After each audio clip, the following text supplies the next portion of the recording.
رمضان کریم کا بحمدی تعالی تیسرا جمعۃ المبارک ہمیں نصیب ہو رہا ہے۔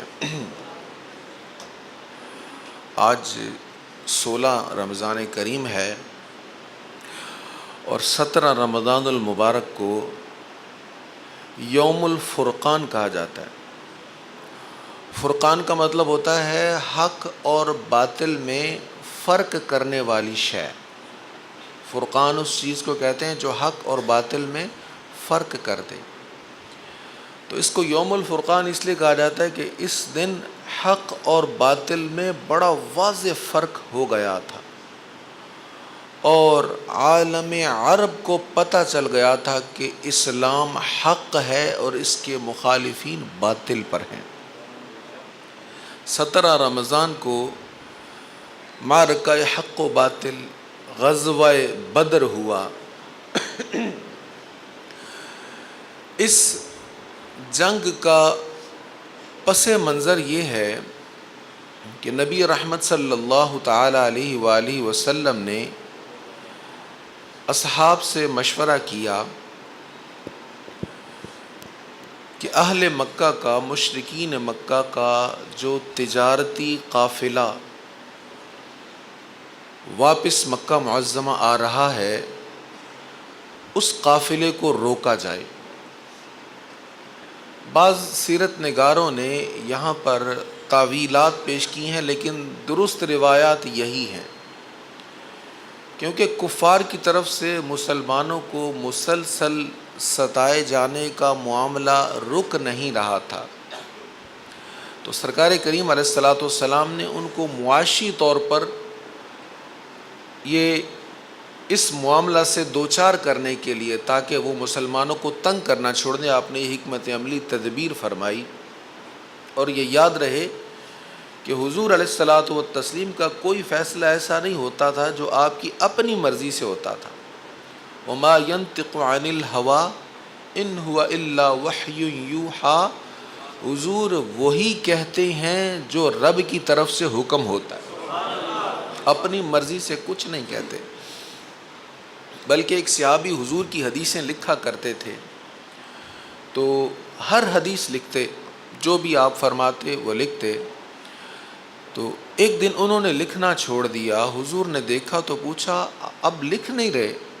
وہ کہنے لگے یا رسول اللہ، مجھے کچھ ساتھیوں نے کہا کہ نبی پاک علیہ الصلاۃ والسلام کبھی مزاج مبارک کیسا ہوتا ہے، کبھی طبع مبارک کس کیفیت میں ہوتی ہے، تم ہر بات نہ لکھا کرو، بلکہ جو بات آپ نصیحت کے انداز میں لکھنے کا حکم دیں وہی لکھا کرو۔ حضور علیہ السلام نے فرمایا نہیں، ہر بات لکھا کرو، اس لیے کہ میری زبان پر حق کے سوا کچھ جاری نہیں ہوتا۔ یہ زبان مصطفیٰ ہے صلی اللہ علیہ وسلم۔ اب قافلہ روکنا تھا، تجارتی قافلہ، مہاجرین اور انصار حضور کے ساتھ ہیں، کوئی اسلحہ نہیں ہے، کوئی ساز و سامان نہیں ہے، گنتی کی چند چیزیں ہیں،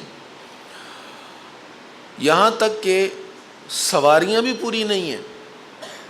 سواریاں بھی پوری نہیں ہیں، ایک اونٹ پر 3 سوار باری باری سواری کر رہے ہیں، ایک اونٹ اور 3 سوار ہیں، ایک سفر کر رہا ہے، 2 پیادے ہیں، اور باری باری وہ ایک اس پر سوار ہو رہا ہے اور 2 پیدل چل رہے ہیں۔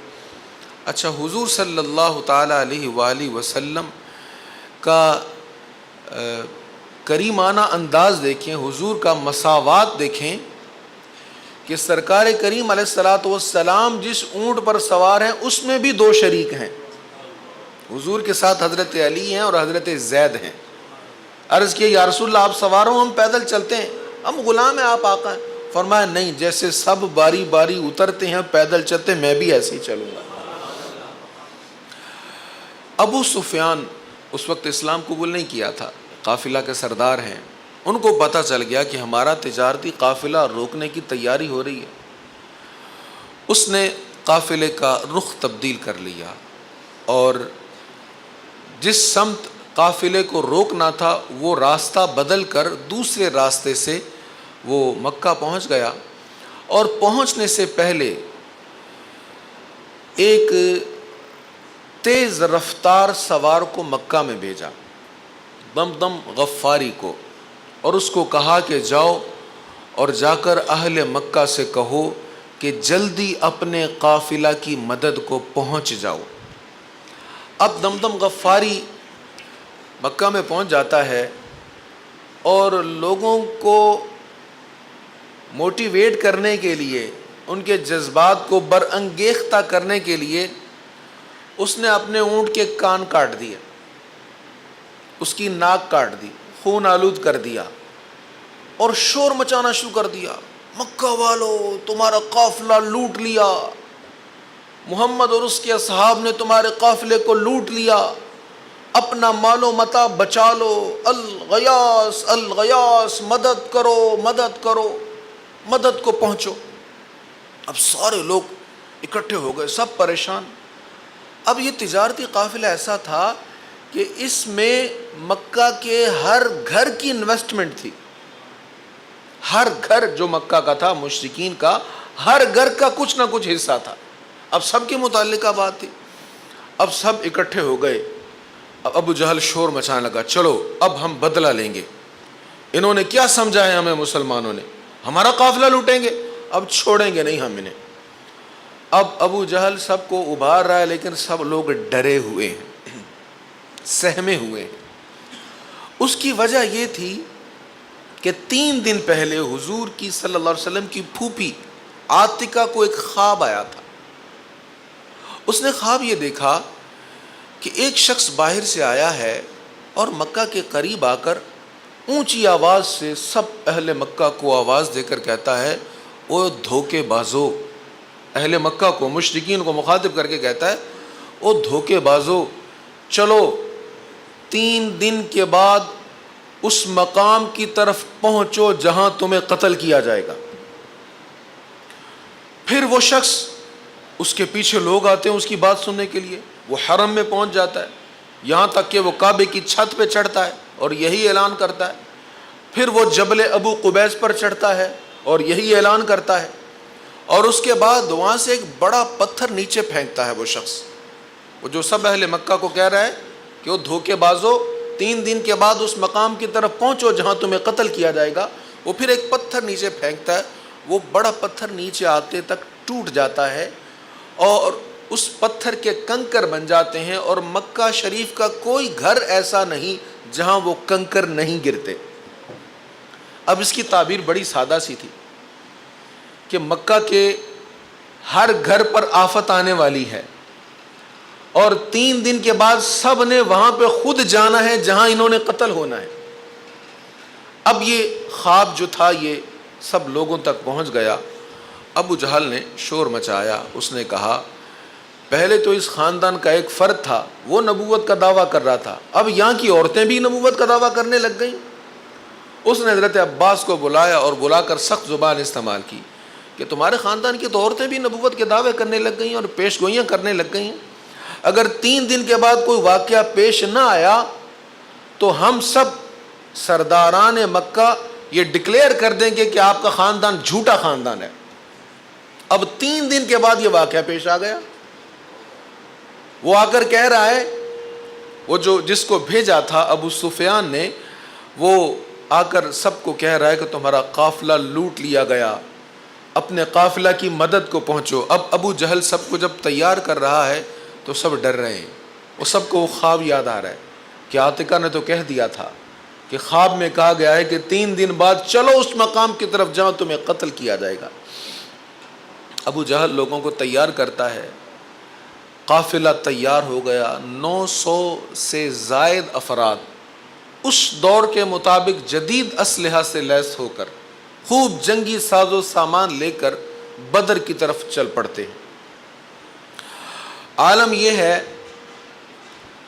کہ جہاں بھی پڑاؤ ہوتا ہے وہاں اونٹ ذبح کیے جاتے ہیں، عمدہ کھانے پکائے جاتے ہیں، شراب کے جام انڈیلے جاتے ہیں، گانے والیاں ساتھ ہیں، رجزیہ اشعار پڑھ پڑھ کر لوگوں کو ابھارا جا رہا ہے، اور اس عالم میں یہ قافلہ رواں ہے۔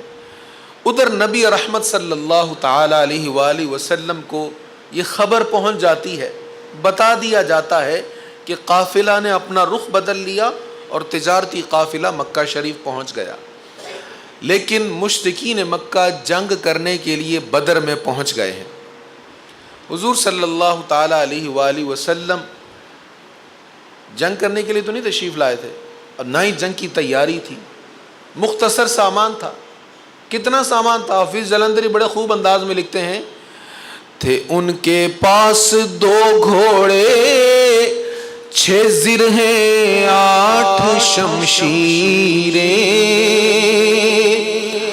بدلنے آئے تھے جو لوگ دنیا بھر کی تقدیریں، نہ تیغ و تیر پر تکیا، نہ خنجر پر، نہ بھالے پر، بھروسہ ہے تو ایک سادہ سی کالی کملی والے پر۔ یہ لشکر ساری دنیا سے انوکھا تھا، نرالا تھا، کہ اس لشکر کا افسر ایک کالی کملی والا تھا۔ اب ادھر 2 گھوڑے ہیں، 6 زرہیں ہیں، 8 شمشیریں ہیں، اور ادھر 900 افراد پوری تیاری کے ساتھ، پورے اسلحہ کے ساتھ آئے ہوئے ہیں۔ حضور علیہ الصلوۃ والسلام نے مشاورت کی، صحابہ کو اکٹھا کیا اور کہا بھی بتاؤ کیا مشورہ دیتے ہو تم؟ ہم جنگ کرنے نہیں آئے تھے، لیکن ہم پر جنگ مسلط کر دی گئی ہے، اب واپس پلٹتے ہیں تو وہ کہتے ہیں مسلمان میدان چھوڑ کر بھاگ گئے، اگر جنگ کرتے ہیں تو جنگ کی تیاری نہیں ہے، اب تم بتاؤ کیا کہتے ہو؟ صحابہ بار بار اٹھ کر عرض کرتے ہیں یا رسول اللہ آپ حکم فرمائیں۔ حضور پھر کہتے ہیں مشورہ دو۔ سرکار علیہ الصلوۃ والسلام کا بار بار کہنے کا مطلب یہ تھا کہ تمام لوگ جب متفق ہو جائیں تو پھر آپ جنگ کا اعلان فرمائیں۔ حضرت مقداد ایک بوڑھے صحابی تھے، وہ اٹھ کر کھڑے ہوئے اور بڑے محبت بھرے جملے میں حضور کی بارگاہ میں عرض کیا۔ وہ کیا تھا؟ وہ کہنے لگے اٹھے مقداد اٹھ کر عرض کی اے سرور عالم، نہیں ہے قوم موسیٰ کی طرح کہہ دینے والے ہم۔ موسیٰ علیہ السلام کی قوم کو کہا گیا تھا نا کہ قوم عمالقہ سے لڑائی کرنی ہے، جہاد کرنا، وہ کہنے لگے نہیں ہم نہیں جائیں گے، آپ جانے، آپ کا رب جانے، ہم نہیں لڑیں گے۔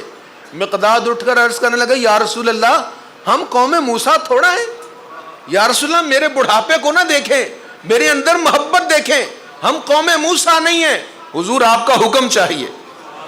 نہیں ہے قوم موسیٰ کی طرح کہہ دینے والے ہم، نبی کا حکم ہو تو پھاند جائیں ہم سمندر میں، جہاں کو محو کر دے نعرہ اللہ اکبر میں۔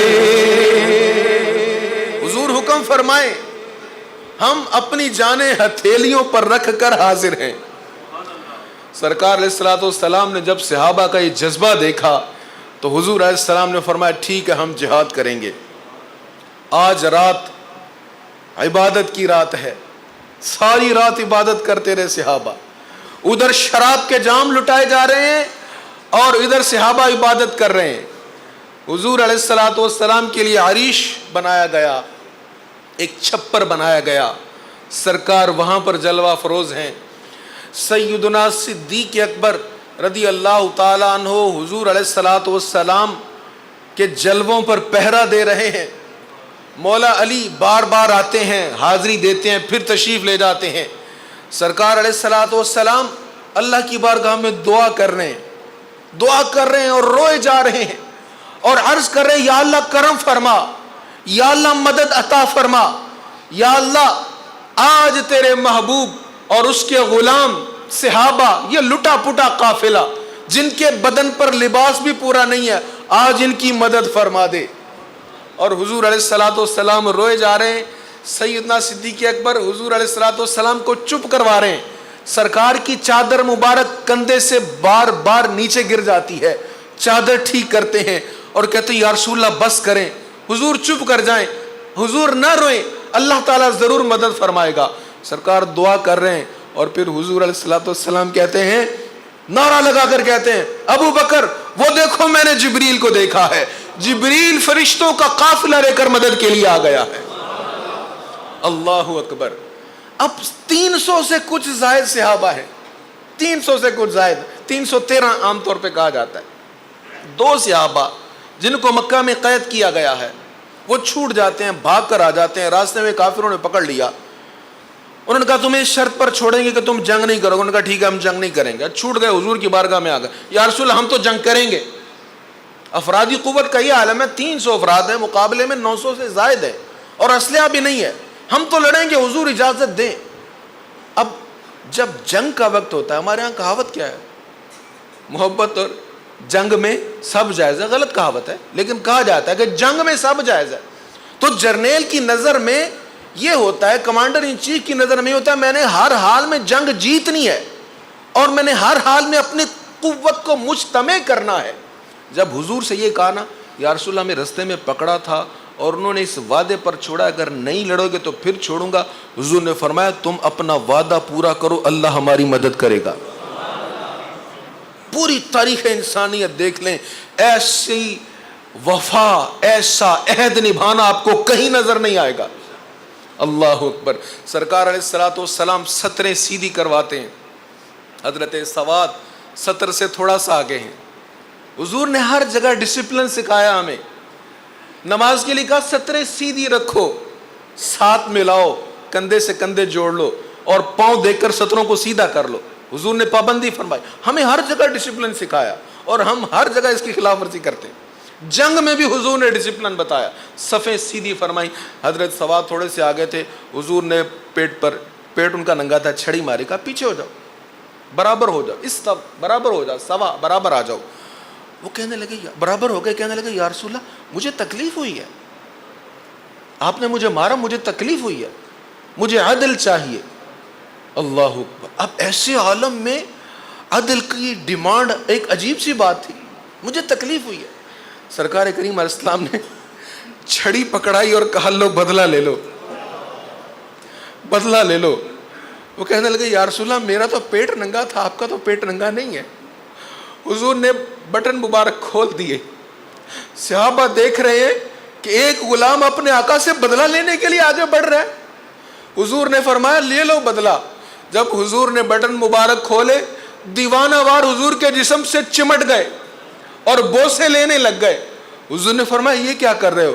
کہنے لگے یا رسول اللہ بس بوسے ہی لینے تھے, جنگ سامنے ہے, دشمن سامنے ہے, کیا پتا یہیں پر جسم سے جان نکل جائے, تو میری خواہش تھی آخری وقت میں آپ کے جسم کے ساتھ میرے ہونٹ مست ہو جائیں, میں یہ لذتیں سمیٹ لوں.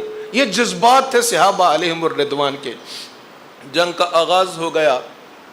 حضرت حمزہ, حضرت علی رضی اللہ تعالیٰ عنہ اور دیگر صحابہ رضی اللہ تعالیٰ عنہم اولین جنگ لڑتے ہیں. پہلے انصار صحابہ آئے تھے. مشرکین نے کہا یہ ہم کسانوں سے نہیں لڑیں گے. مشرکین کا تکبر دیکھیں, ہم کسانوں سے نہیں لڑیں گے. انصار صحابہ کسان تھے نا, ہم کسانوں سے نہیں لڑیں گے, ہم سرداروں سے لڑیں گے, ہم سردار لوگ ہیں, ہمارے مقابلے میں سرداروں کو بھیجا جائے. پھر حضور نے بھی سرداروں کو بھیج دیا اور ابتدا میں ہی ان تینوں کافروں کا قلع کما کر دیا گیا. جنگ شروع ہو گئی. سرکار کریم علیہ الصلاۃ والتسلیم کے صحابہ کفار کو مسلسل قتل کر رہے ہیں. اب یہاں پر ایک میں بات عرض کرتا ہوں, اختلافی بات ہے لیکن غور طلب ضرور ہے. ہمارے ہاں یہ سمجھا جاتا ہے اور یہ کہا جاتا ہے کہ جنگ بدر میں فرشتوں نے جنگ کی ہے. یہ بات کہی جاتی ہے, بالکل ہے, اس پر بھی دلائل ہیں. لیکن محققین کا ایک بڑا طبقہ یہ کہتا ہے کہ فرشتے صرف مسلمانوں کی حوصلہ افزائی کے لیے آئے تھے, ان کا حوصلہ بڑھانے آئے تھے. جنگ صحابہ نے خود کی ہے, صحابہ نے خود کی ہے. ابو جہل نے جب پوچھا تھا نا اپنے جاسوس سے, مکہ سے کتنے لوگ آئے ہیں لڑنے کے لیے؟ اس نے کہا اتنے ایک لوگ ہوں گے۔ اچھا، اس کا مطلب 300 سے زیادہ نہیں ہے۔ تو وہ اعلان کرنے لگا، مشرکین سے اعلان کر کے کہنے لگا مکے والو تم رسیاں اکٹھی کرو، ہم یثرب کے ان لوگوں کو رسیوں سے باندھ کر مکے لے جائیں گے، وہاں پھر ماریں گے انہیں۔ تو وہ جو جاسوس تھا نا جس نے آگے بتایا تھا 300 سے کچھ زائد ہیں، وہ کہنے لگا یہ کسی بھول میں نہ رہنا، میں نے یثرب کی اونٹنیوں میں جن فاقہ مست لوگوں کو دیکھا ہے نا، وہ کسی پیچ و تاب کھاتے ہوئے سانپ سے کم نہیں لگ رہے مجھے۔ وہ 300 لوگ اس وقت تک مریں گے نہیں جب تک کم از کم تم میں سے 300 کو مار نہیں دیں گے۔ صحابہ کرام نے خود جنگ لڑی ہے۔ فرشتہ میں تو اتنی شان ہے، چاہے تو ایک پورے علاقے کو زمین سے اٹھا کر اوپر تک لے جاتا ہے، قرآن نے اس کو بیان کیا۔ یہاں صحابہ نے خود جنگ لڑی ہے، خود لڑے ہیں صحابہ۔ حضور پرنور علیہ الصلوۃ والتسلیم کے صحابہ علیہم الرضوان اپنی جانوں کے نذرانے پیش کر رہے ہیں اور شہید ہو رہے ہیں اور مسلسل حملے کر رہے ہیں۔ ایک صحابی کہتے ہیں میرے پاس 2 بچے آئے، عفراء کے بیٹے حضرت معاذ اور معوذ، وہ یہ کشتی کر کے، ایک طویل واقعہ، کشتی کر کے حضور سے مجبور کر کے اجازت مانگی، سرکار ضرور اجازت دیں، ہم نے لڑنا ہے۔ تو پھر ان کا مقابلہ کروایا گیا، کشتی میں یہ جیت گئے تو حضور نے فرمایا ٹھیک ہے تم لڑ سکتے۔ یہ آ گئے، کہتے مجھے کہنے لگے چچا یہ تو بتاؤ ان میں ابو جہل کون ہے؟ وہ کہنے لگے، میں نے کہا بچوں تم اس کا پوچھ کر کیا کرو گے، وہ تو بہت بڑا سورما ہے، بڑا سردار ہے، اور اس کے گرد بہت بڑا محاصرہ بھی ہوگا، تم اس کا کیوں پوچھ رہے ہو؟ تم چھوٹی موٹی کاروائیاں کرو جو کر سکتے، اس کا یہ معاملہ تم کیوں پوچھ رہے ہو؟ وہ کہنے لگے نہیں چچا، ہمیں ابو جہل ہی کا پوچھنا ہے تم سے، ابو جہل ہی کا پوچھنا ہے۔ وہ شعری انداز میں حفیظ جلندری بڑی خوب بات کہتے ہیں۔ وہ کیا کہتے ہیں؟ وہ کہتے ہیں قسم کھائی ہے مر جائیں گے یا ماریں گے ناری کو، قسم کھائی ہے مر جائیں گے یا ماریں گے ناری کو، سنا ہے گالیاں دیتا ہے وہ محبوب باری کو۔ کیا جذبات تھے جوانوں کے، کیا تربیت تھی ان جوانوں کی۔ آج ہم دیکھیں ہم نے اپنے جوانوں کا ٹائم کہاں لگایا ہوا ہے۔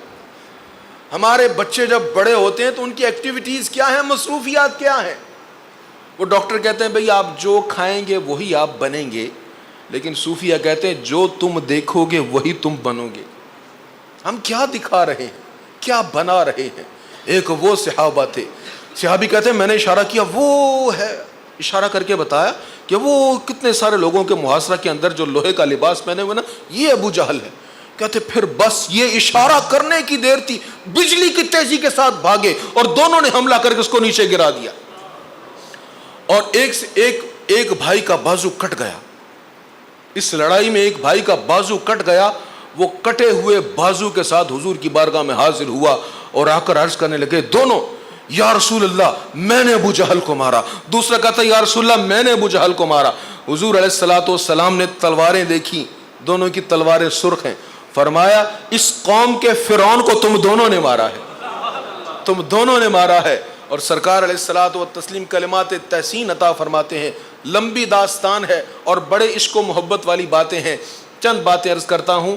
اس موقع پر سرکار علیہ الصلوۃ والسلام نے عہد اور وعدے کی پابندی سکھائی، یہ یاد رکھنے والی بات ہے۔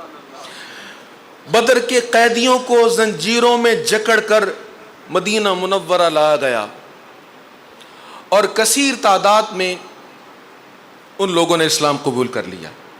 جن قیدیوں کو زنجیروں میں جکڑ کر باندھ کر کھینچ کر مدینہ منورہ لایا گیا، ان میں سے اکثریت نے اسلام قبول کر لیا۔ حضور علیہ الصلوۃ والسلام نے فرمایا کہ دیکھو اللہ نے زنجیروں میں جکڑ کر کھینچ کر انہیں جنت تک پہنچایا ہے۔ یہ نہیں جانا چاہتے تھے، یہ اسلام قبول نہیں کرنا چاہتے تھے، تو یہ نہیں آنا چاہتے تھے، انہیں زنجیروں میں جکڑ کر باندھ کر کھینچ کر جنت میں پہنچا دیا گیا ہے۔ یہاں شیخ محقق شیخ عبدالحق محدث دہلوی رحمۃ اللہ تعالی علیہ بڑی خوب بات لکھتے ہیں اس حدیث پر شرح لکھتے ہوئے۔ وہ کہتے ہیں کہ اے بندہ مومن، اللہ تعالیٰ نے تکالیف، مصیبتیں اور احکام کی سختی کی زنجیروں میں تمہیں اس لیے جکڑا ہے تاکہ تمہیں ان کے ذریعے کھینچ کر جنت میں پہنچا دے۔ آج روزہ مشکل لگتا ہے نا، وہ اتنی گرمی ہے، 47 تک درجہ حرارت، 50 تک پہنچنے کا امکان، یہ وہ، فرمایا یہ سختی ہے، یہ احکام کی سختی ہے، لیکن اس سختی کو اللہ کی خاطر برداشت کرو گے تو پھر جنت میں بھی پہنچ جاؤ گے۔ آج مشکل لگتا ہے نا، کیسے سود چھوڑیں، کیسے گناہ چھوڑیں، کیسے جھوٹ چھوڑیں۔ جی جھوٹ نہ بولیں تو بزنس نہیں ہوتا بھائی، اس کا مطلب تو یہ ہوا کہ آپ کو جو رزق مل رہا ہے وہ جھوٹ کی وجہ سے مل رہا ہے، حالانکہ اللہ فرما رہا ہے رزق میں دیتا ہوں۔ تو یہ جو احکام جن کو ہم سخت سمجھتے ہیں اور جن کی پابندی ہمیں بوجھل لگتی ہے، شیخ محقق فرماتے ہیں یہ تمہیں سختیوں میں جکڑ کر اصل میں جنت میں لے جانے کا انتظام کیا جا رہا ہے۔ سرکار علیہ الصلوۃ والتسلیم کا عفو و درگزر کیسا کہ بدر کے قیدیوں کو زور سے باندھ دیا، رسیوں کو جکڑ کے باندھ دیا۔ حضور علیہ الصلوۃ والسلام آرام کر رہے ہیں تو قیدیوں کے کراہنے کی آواز آئی، سرکار اٹھ گئے۔ کسی نے کہا حضور بیدار کیوں ہو گئے؟ فرمایا یہ جو دشمن ہے نا ہمارے، یہ جو کفار جن کو ہم پکڑ کے لائے، ان کو تم نے باندھا ہوا ہے تو یہ درد سے کراہ رہے ہیں، مجھ سے ان کی کراہت سنی نہیں جاتی، کراہنا سنا نہیں جا رہا، ان کو کھول دو، ان کی رسیاں ڈھیلی کر دو۔ یہ شفقتیں، یہ رحمتیں سرکار علیہ الصلوۃ والسلام نے دشمنوں کے ساتھ کی ہیں۔ اب یہاں پہ آج کے دن یہ لمحہ فکریہ بھی ہے کہ 313 بھی اگر حق پر ہوں تو اللہ تعالیٰ انہیں بھی نصرت عطا فرما دیتا ہے۔ اور لمحہ فکریہ یہ ہے کہ لاکھوں کروڑوں ہوں، بری افواج کا ڈھیر لگا ہوا ہو اور بہترین اسلحہ بھی ہو، اعلیٰ قسم کی میزائل اور دوسری سہولیات بھی ہیں، ایٹم بم بھی ہے، لیکن غیرت ایمانی نہیں ہے تو پھر عزت نہیں ملے گی۔ عزت ملتی ہے تو سرکار کریم علیہ الصلوۃ والتسلیم کی غلامی میں ملتی ہے۔ اللہ تعالی ہمیں حضور علیہ السلام کی سچی غلامی نصیب فرمائے۔ وما علی الا البلاغ۔